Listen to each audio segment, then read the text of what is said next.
morning, students. Today we are going to discuss electrostatic potential energy, right?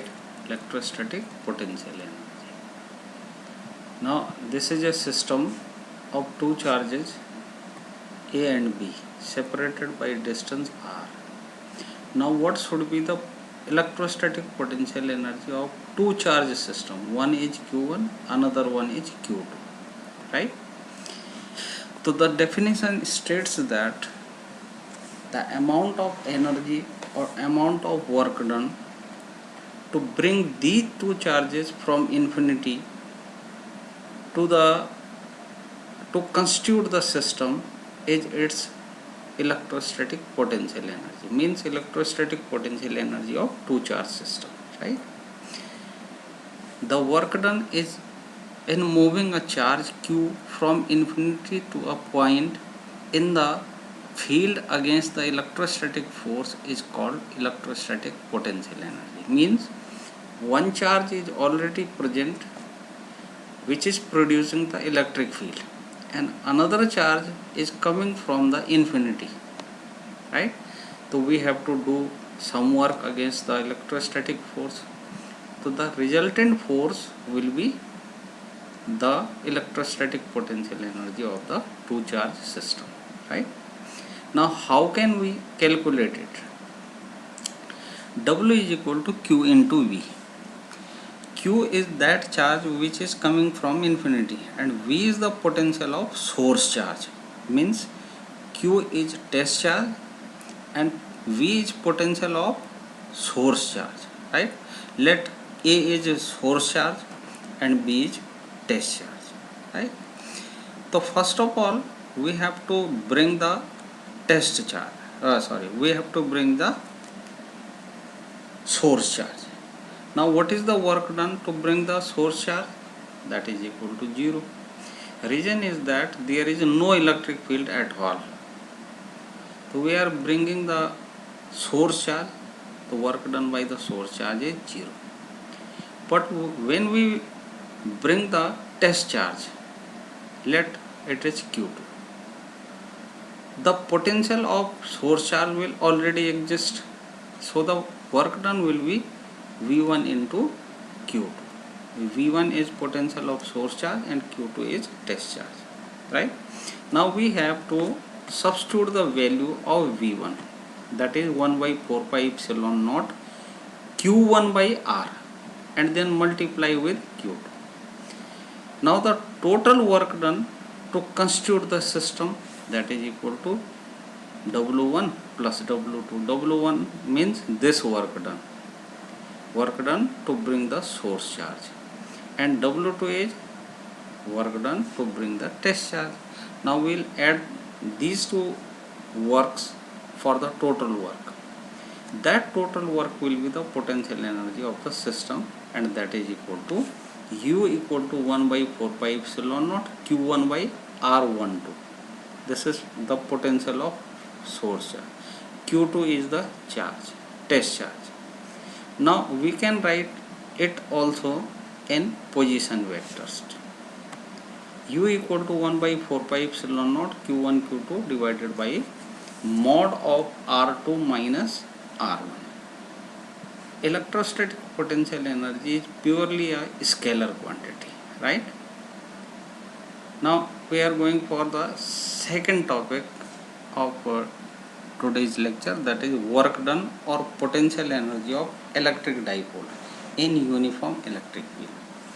Electric potential energy or work done of dipole in uniform electric field.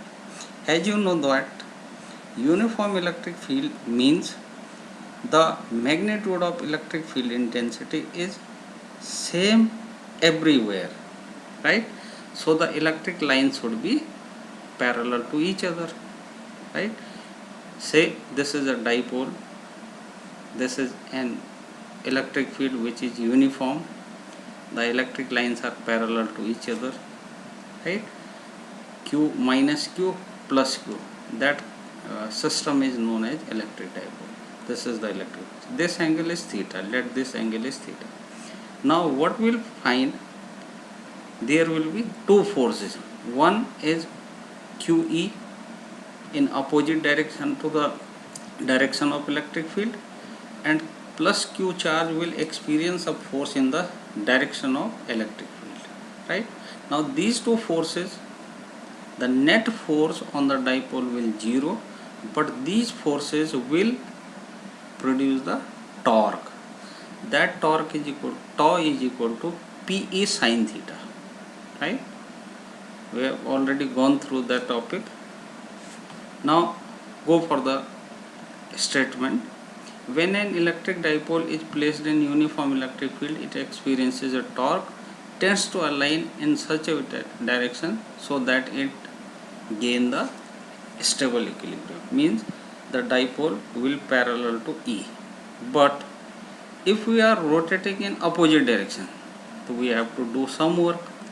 That work will be the potential energy of electric dipole, right? Now these are the angles. Now dW is equal to tau into d theta. Now we have to substitute the value of torque P sin theta, right? Now we are to calculate the net work done. We are displacing the dipole from theta 1 to theta 2, right? The first angle theta 1 is that, theta 2 is this one. This is d theta, right? So we are going to integrate it. Integration of sin theta is cos theta. After substituting the limit, it becomes P cos theta 1 minus cos theta 2, right?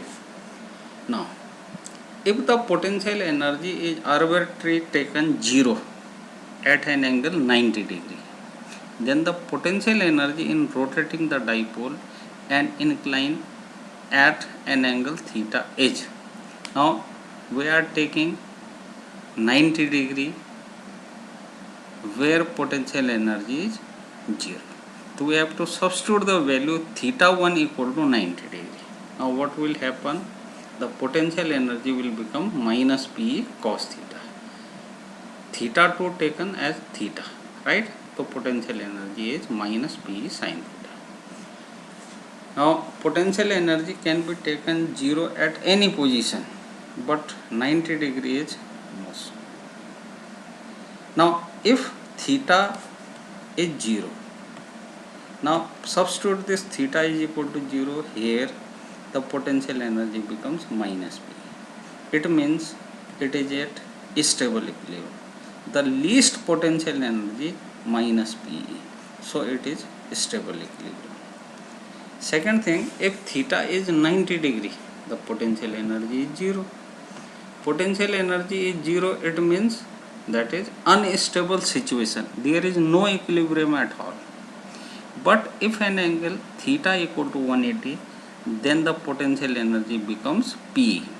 Now the dipole is in equilibrium, but that equilibrium is unstable equilibrium.